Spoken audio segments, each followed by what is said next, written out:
Brought to you by Dehancer. Use the promo code RABBIT to receive 10% off Dehancer products. Dehancer.com. This next one, Marty Supreme, which apparently I believe it's based on a real guy, Marty Mauser, a young man with a dream. Basically he's in the pursuit of greatness as a table tennis champion, a la Forrest Gump, I guess. And it's Timothee Chalamet, who I do think is a good actor. I really liked him in Dune. I thought he was magnificent in that film and just kind of surprised the hell out of me. But give us a bit about Marty Supreme. Timothee Chalamet, any discussion of the film has to center on him. He is essentially the front runner for Best Actor right now. He's won the Critics' Choice, he's won the Golden Globe, and the reason he's going to win is that he's playing against type. Timothee Chalamet is at his best when he's a leading man, a little bit roguish at times, but never a bad guy. He is the villain here. Marty Mauser is a loser and a user, to quote Green Day. So Josh Safdie directs and wrote the film, half of the famous Safdie brothers. They did Uncut Gems and so many other great films. And Chalamet as Marty Mauser is kind of like Adam Sandler's character from Uncut Gems in that, he keeps gambling on himself and losing, but he still thinks because he's smarter than the room, he's entitled to everything. So and really the film is just one scenario after another where he tries to hustle somebody out of money and attention and privilege so that he can, go play ping pong tournaments and be the best in the world. He is a straight up cad here. He really is like every opportunity he is given to do the right thing or even do the sensible thing, even if it's not something that is right, wrong, or indifferent, he chooses whatever the most self-serving option is. Speaking of Gwyneth Paltrow from earlier, he begins an affair with an aging actress played by Gwyneth Paltrow. She's kind of based on the classical actresses of the day, Rita Hayworth and whatnot, because this is set in the 40s, and at one point, he needs money to fly to Japan for this ping pong tournament. He steals a necklace from her that he later finds out is just worthless costume jewelry, so he can't even pawn it. Goes back to her to confess his wrongdoing, and she's like, "You're so just full of crap, but I'll give you one of my necklaces anyway. Go do your thing." And then they have a tryst in Central Park, get caught by a cop. Paltrow gives the cop the necklace as a bribe, and then when they've just barely avoided arrest and scandal and tabloids, Marty's like, "Can I have another necklace?" I was like, "Are you kidding?" He is just that delusional and removed from any sense of decency. I mean, the film opens with him impregnating a friend of his. She's cheating on her abusive husband. They have an affair. She gets pregnant, complete with "look who's talking" scene of the sperm traveling to the egg for whatever reason. And he spends the rest of the movie trying to shirk responsibility for that, saying, "Oh, there's no way it's my kid, because it's the 40s and we don't have DNA testing yet."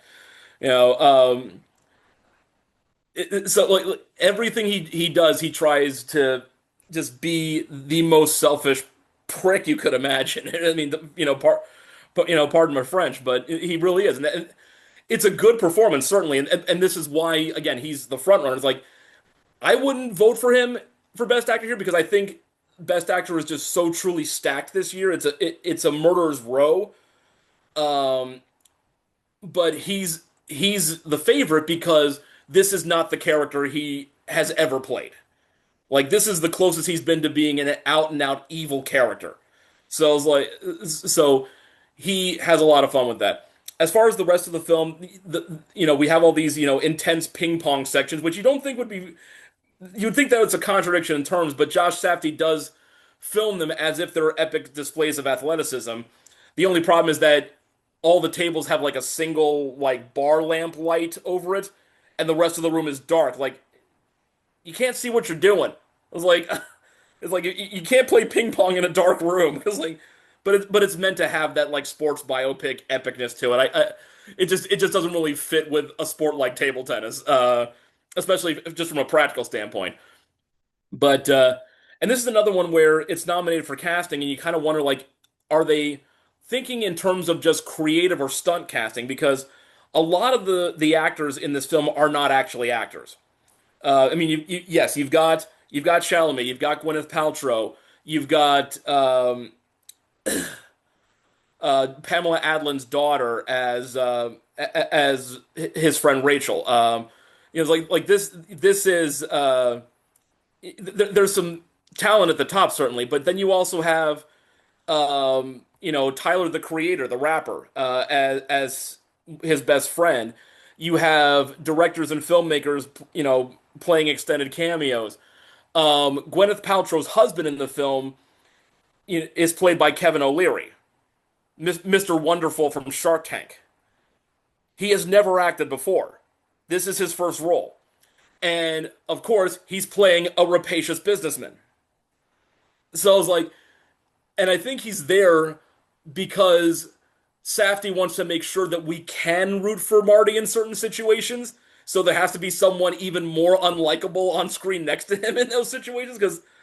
Because yeah, like, I understand that he's playing a character a little bit on the show when he's crushing people's dreams and trying to get as much ownership from the actual good people as possible, so that he makes all the decisions in their business and their idea.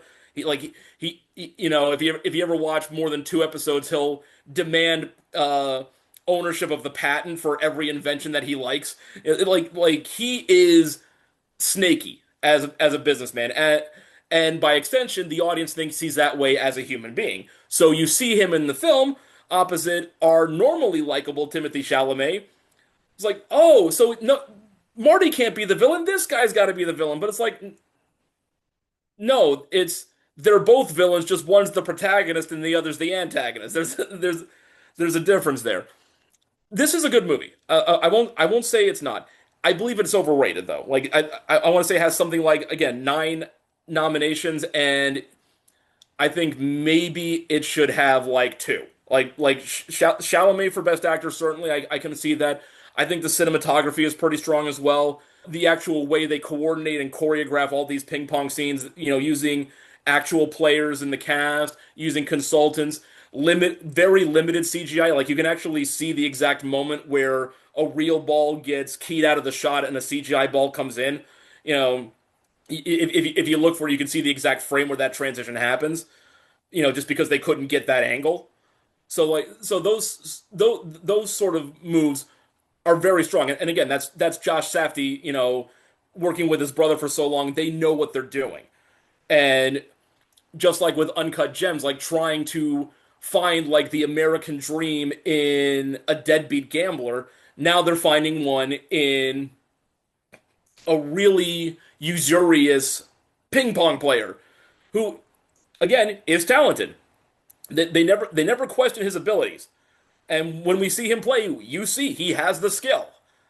It's just that the character he basically thinks, because I have this skill, the world is owed to me. And for me, that tested the limits of my tolerance a couple of times. Not bad by any stretch of the imagination, but again, not if we were to cut back down to 5 nominees, this is an easy cut for me. This is the BTRP Media Network.